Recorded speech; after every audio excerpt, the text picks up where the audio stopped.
Hola, buenos días. Hoy voy a presentar brevemente una comunicación que es parte de mi trabajo predoctoral. Mi nombre es Maite Cantero Sánchez, soy doctoranda en Sociología en la Universidad Autónoma de Barcelona.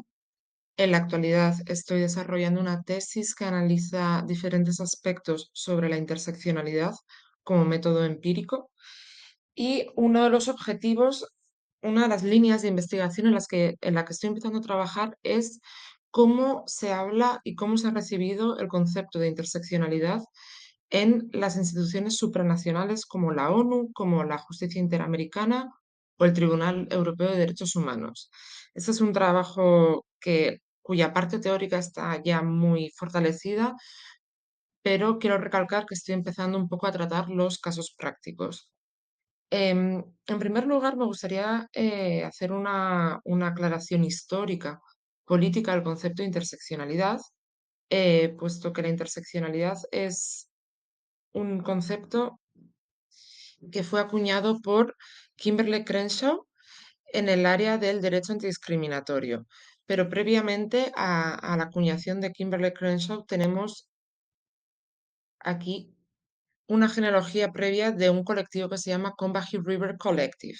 que hablaba de que todas las opresiones se ven entrecruzadas, todas las opresiones son contextuales y se dan de forma simultánea en la realidad, es decir,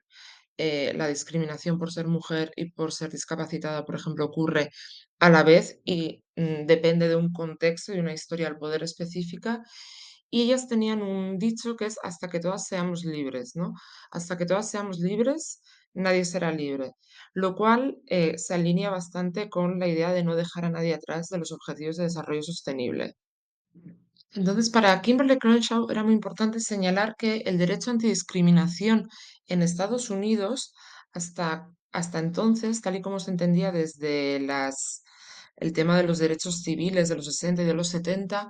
era un tipo de derecho antidiscriminación que no daba cuenta de la complejidad de las situaciones, en específico las situaciones afrodescendientes, latinas, de color, etcétera. Es decir, la ley era opaca a estos sujetos, los cuales tenían que escoger realizar, por ejemplo, una denuncia por una discriminación de género o una denuncia por una discriminación basada en el racismo. Entonces, Kimberly Crenshaw lo que hizo fue, de alguna forma, estructurar una crítica a un sistema que no permitía que mujeres negras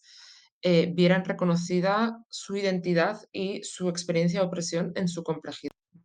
Ella habla del entrecruce de opresiones, lo cual ubica como metáforas de las avenidas. Entonces, en mi tesis, de lo que yo me ocupo es un poco ver en diferentes ámbitos cómo se trata la interseccionalidad, que sería la discriminación específica que genera el racismo y el sexismo, a lo cual se le pueden agregar otros ejes de opresión, y sería ver cómo ocurre a nivel ontológico, es decir, qué es la interseccionalidad, cómo se entiende, si se considera un método, un campo, una sensibilidad analítica, una herramienta o una fuente para legislar, a nivel metodológico, es decir, cómo se aplica, cómo se operacionaliza, cuál es el método correcto para llevar a cabo un análisis interseccional. Y por último, a nivel epistemológico, es decir, qué se puede conocer y qué no se puede conocer con el concepto de interseccionalidad. Teniendo en cuenta que la interseccionalidad es la discriminación, proviene al menos de una forma histórica y política de la situación, de una teoría hecha para una situación específica que sería la discriminación entre racismo, sexismo y otras formas de opresión, me gustaría brevemente ahora, y para acabar, reflexionar sobre cómo la interseccionalidad se ha ido metiendo en las agendas, digamos, supranacionales, en las agendas de desarrollo, etcétera. Cabe resaltar que la interseccionalidad es un término que ha causado un gran impacto y ha tenido un gran éxito tanto en la academia, en las políticas públicas, como en los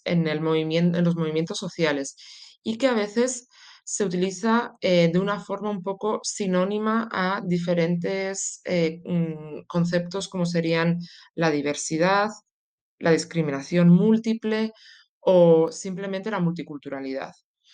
Entonces, aquí me gustaría señalar que, claro, En cuanto a conferencias y resoluciones de la ONU, tenemos la Conferencia de Beijing de la Mujer, que fue muy clave en 1995, en la cual no se habla de interseccionalidad específicamente, pero sí es verdad que se habla de la discriminación que sufren diferentes mujeres, es decir, no todas las mujeres estamos ubicadas en la misma forma en la escala social.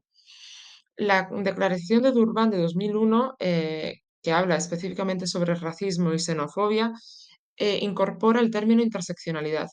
Y después cabe resaltar que la resolución de la Asamblea General de las Naciones Unidas del 2016 habla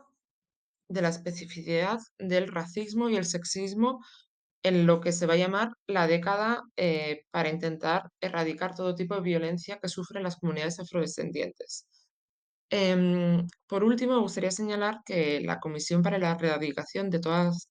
las formas de violencia contra las mujeres sí que habla de la multiplicidad de sujetos que existen dentro de esa idea de mujer general y global. No obstante, la pregunta sería la siguiente: ¿estamos realmente ante un cambio de paradigma epistemológico y metodológico en términos de agenda?